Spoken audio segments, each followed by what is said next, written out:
दिनै जि आं दुखु मोननानै फैदों बे दुखु मोननाय बाथ्राखौनो आं बुंनानै आंनि रायजो राजाफोरखौ आङो सामलायनानै आरो खावलायनानै आं लाबोगोन आरो दंबावो न'खराव बेफोरखौबो आङो बिसोरखौ बुजायनानै दुखु दाहाखौ फोरमायनानै आङो गुरैयै बिसोरखौ लाबोनो सेस्था लागोन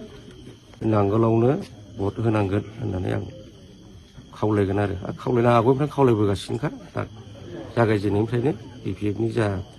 दोलोआ जोंना बुजायबोदों आं दिनै सानजा जायाखैबाबो बिसोरखौ बुजायबोबाय थादों नाथाय आं आखाइ थिखोथ'वाखैमोन नाथाय आं दिनै थिखोनाय जाबाय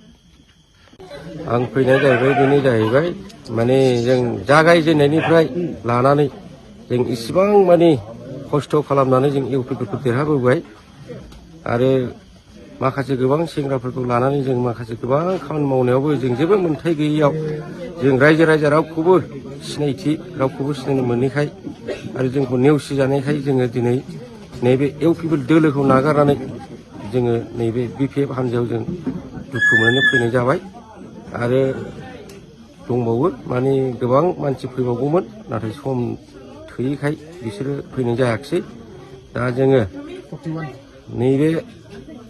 बिपिएफआवनो जों आगान होनानै गसंथाना थागोन होननानै जों दिनै नैबे रायजो राजाखौ लानानै नोंथांमोनजों जों लोगोआव दङ होननानै जों दासिमबो बिसासाव थाबाय आरो दानि बुंनांगौआ बेनोसै सिगाङाव इउपिपिएलनि दैदेनगिरिफ्रा नोंथांमोननो माबा होगोन होननानै मिजिं होदोंमोन नामा? आसाथ' बेनो गोबां जोंनो न' होगोन बा फायखाना होगोन होननानै दिनैसिमबो साथा गंसे कम्बल गांसेबो होआखै जोंनो आरो फायखानानि थाखा गोबां लांबाय होमबाबो माथो इथा थाइसेबो होफैयाखै जोंनो 2022आवबो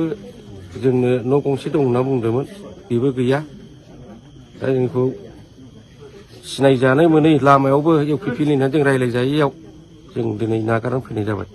नोंथाङा इउपिपिएल हान्जायाव थानाया बेसेबां बोसोर जाखो? इउपिपिएलआव मथा मथि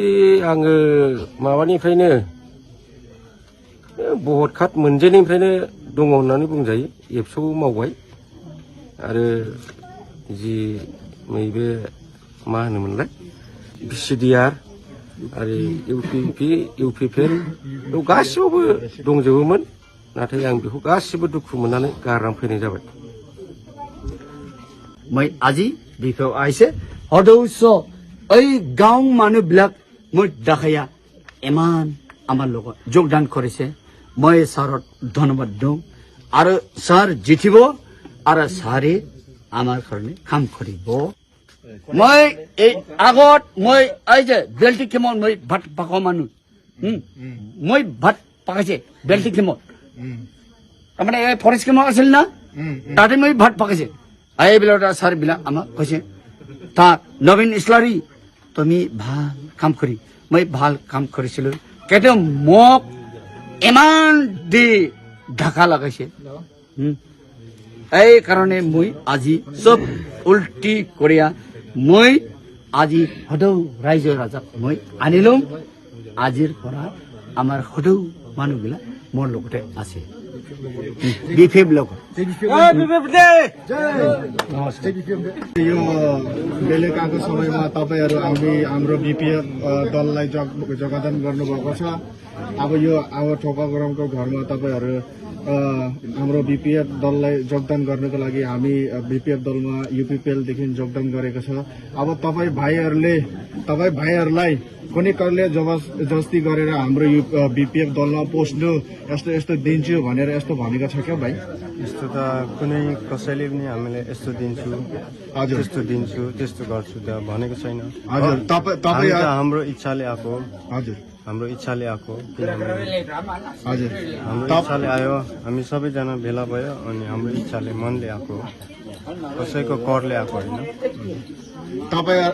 तपाईहरुलाई मिसा प्रतिश्रुति दिनुभएको थियो अरु रनिङ सरकारले युपिपिएल सरकारले तपाईहरुलाई तपाईको नेपाली जनगोष्ठीलाई यस्तो दिन्छु यो 3 नम्बर गाउँमा यस्तो दिन्छु घर दिन्छु भनेर के शर्त राख्नु भएको छ? अब भोट बेला माग्ने बेलामा तपाईहरुलाई यस्तो माग्नु भएको थियो? मागेको त छैन थिएन। अब आउनु त भएको थियो होइन हजुर अब घरमा यस्तै मिटिङ राखेर यस्तो दिन्छु यस्तो गर्छु होइन प्रोटेक्सन पनि गर्छु भनेको थियो त्यो प्रोटेक्सन अहिलेसम्म गरेको छैन बाटो दिन्छु भनेको थियो बाटो पनि बनेको छैन अहिलेसम्म हामी यस्तै नै हो उसले चाहिँ त्यस्तै भनेको थियो तर अहिलेसम्म चाहिँ त्यो सक्सेसफुल भएको छैन